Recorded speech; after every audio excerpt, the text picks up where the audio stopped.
Houston, we have a problem. That's one every cruiser faces eventually.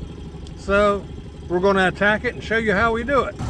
This is our Mercury 9.9. It's only about 1.5 years old. I use it pretty much every day, but see that? It's not pumping water at a steady stream. It's starting to spit and sputter.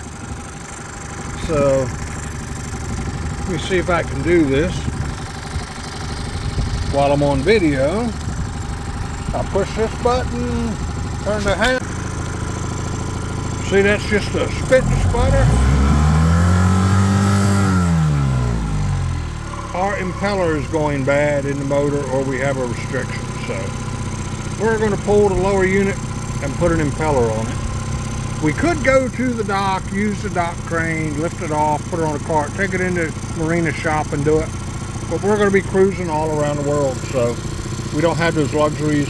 We're going to figure out how to do this on Epiphany. So look what we've done. We've done a little simple rigging and used our dinghy davits.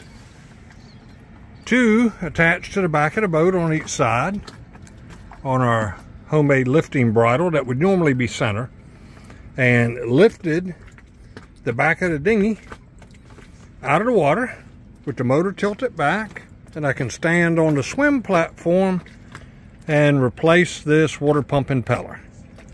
So don't even have to pull the motor off the back of the dinghy this way with the halyard and hoist it up on deck. I've got full access. And I seen this in a meme on the internet. 2 old men working on a boat, hung an umbrella upside down, so anything they dropped wouldn't go in the water. So I said, well, some people might think I'm an old man, and it's a great idea. So there's our inverted umbrella under the motor where we're working, so we don't lose any parts overboard. First step to get to the propeller, removing the lower unit, is remove this little anti-vibration plastic.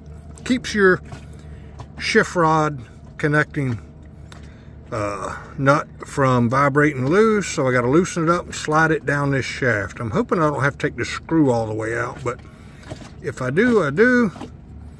There we go. And oops, don't want to drop that, but I've got the umbrella to save me if I do, so we'll just leave it there and put the screw back in it.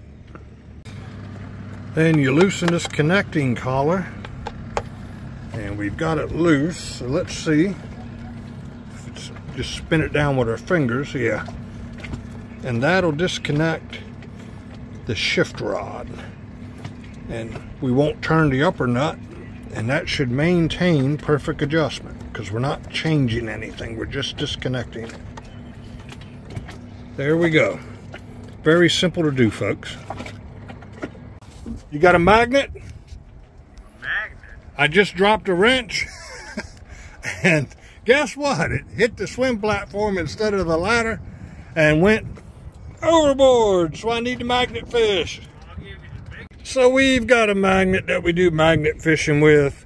Let's see, without having to get the snorkel gear out, if we can retrieve the dropped wrench.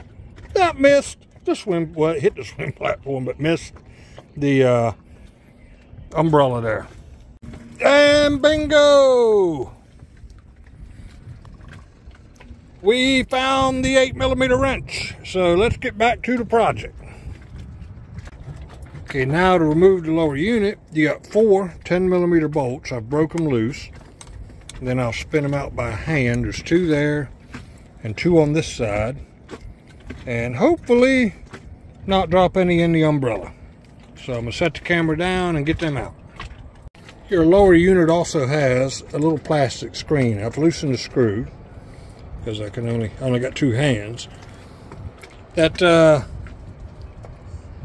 will get some growth in it. That'll impede your water flow, and you can see there's a little bit of growth in there that I'll just take a screwdriver and scrape that out, and hopefully that'll improve the water flow to the pump. Just get that out of there, and that'll give us better water flow to the impeller. So be sure to clean that, folks. And you can see that screw goes all the way through to the little plastic screen on the other side. So don't drop that one. Get a wire brush, clean them both up, see how long that screw is. And it's just a Phillips screwdriver. Very easy. Make sure you clean that. There you go. You can see the two little plastic strainers are all cleaned up. The port through the motor's cleaned up. It's a self-locking screw so it don't vibrate loose. So let's put them back on the motor. We just used a stainless steel wire brush. Brush all the gunk out. And that little nut just sits in that plastic. So if you don't want to drop it, get you a little bit of grease. And you put a little bit of grease in the hole. And then when you stick the nut in the hole, the grease acts like a mild glue. And will hold the nut in place. So when you go to put it back in your Mercury, look at that. The nut don't fall out. And since I'm doing this from a sailboat, I don't have to fish around in the umbrella or overboard with a magnet to find it. Just a little trick, guys, help you out. Guys, the screw holding this plastic strainers in don't have to be real tight. Just snug it. It's on a self-locking nut. It won't vibrate loose.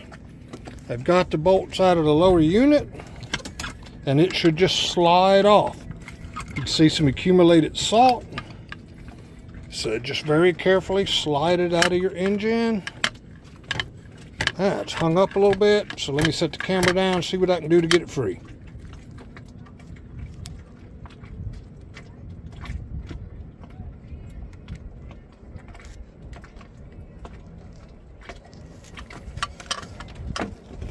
See stuff falling in the umbrella. I guess I'm going to have to play around with the alignment of this hole. Maybe it's this connection collars holding it up. I don't know. I'll slide them out of the way. Try not to drop them. And then try sliding the motor lower unit out. I think this is what's catching it. So let me use two hands, folks, and I'll be right back.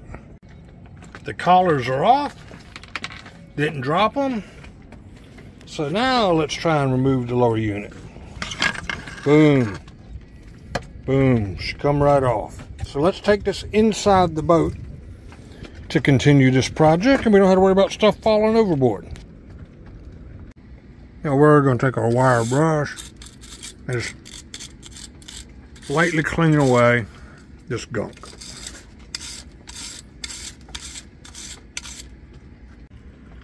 Okay, this is alarming. So we're getting some galvanic corrosion on this pitting in the aluminum base of this water pump. We're just going to replace the repeller today. I have the kit ordered to replace this plate. It looks like our zinc anode is completely gone, and that's what's allowing this, so we've got that ordered too. So there'll be a follow-up video to replace them. These 4 bolts that hold the plastic water pump are 10mm. We've got all the bolts loose. Now, let's see if we can get this separated. Made a little screwdriver to pry that up. I don't want to crack this plastic housing. Let's switch the screwdriver heads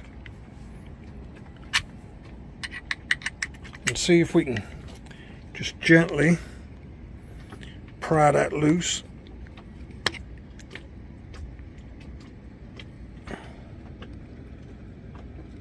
I don't want to damage the gasket.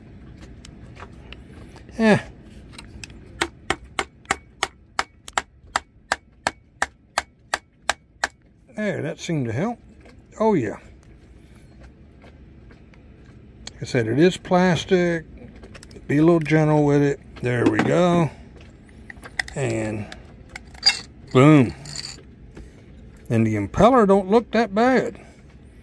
I think it was more restriction, and I just heard the pin drop that holds the impeller. And that's why I'm doing this on the boat. You can see it right there. You don't want to lose that little pin. Right there. A little bit of crud on the shaft. making the impeller hard to slide up and down to get it off. So I'm going to wire brush that off, maybe hit it with a little piece of sandpaper, make that impeller come off a little smoother. Well, the wire brush got the big stuff off, but as you can see, taking a little sanding block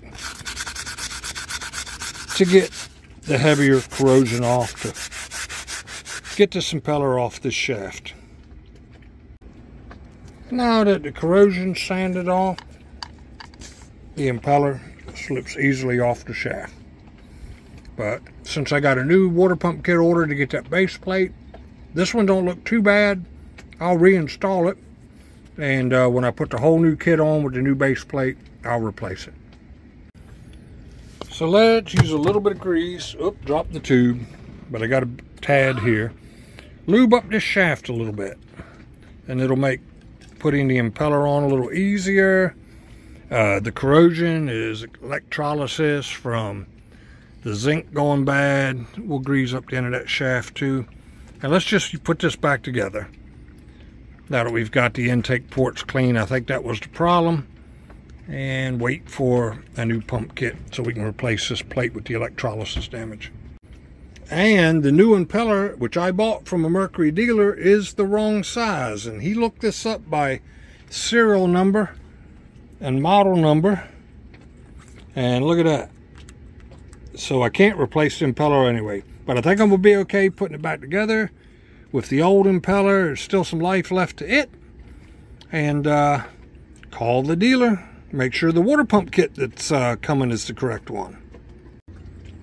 Use a little grease to hold that little pin in place and slide the impeller right over it. And now it's attached to the shaft. That pin is what makes it engage the shaft. So it's very important.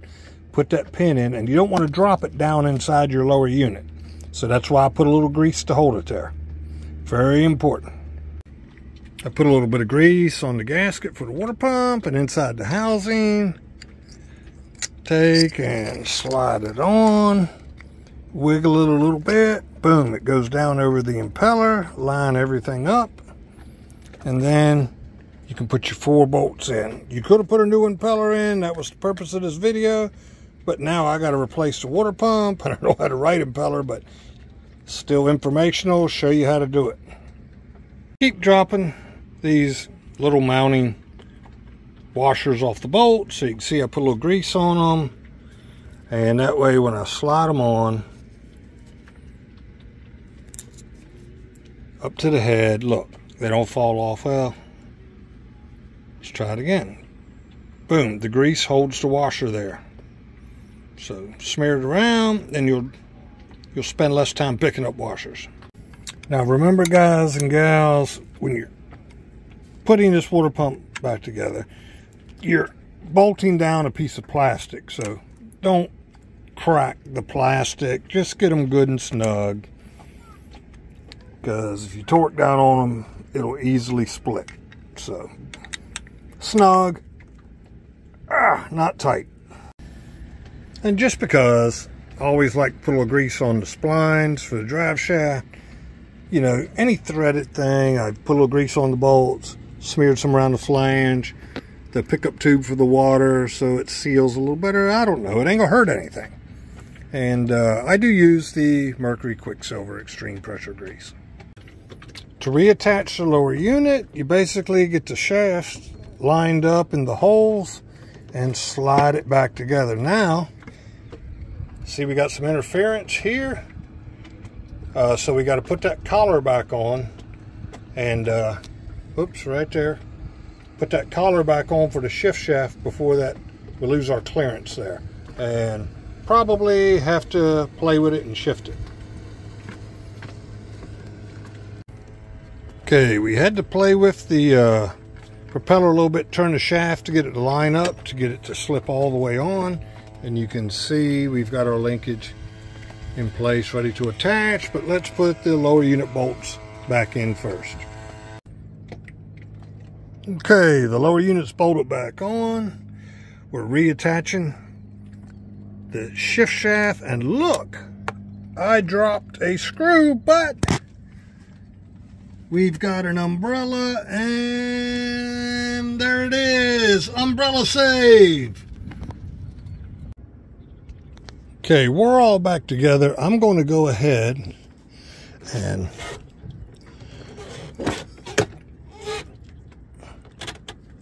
well, I was going to try and do it from here, maybe with two hands. I can lower the motor to make it a little easier to clear the swim platform on the way down. I did get the motor lowered, so now let's lower the dinghy back in the water off the dinghy davits. And look at that. That is how you service your outboard lower unit on anchorage from a sailboat. And there we go. Didn't replace the impeller, but I showed you how to do it. I got some water pump kits and all in order.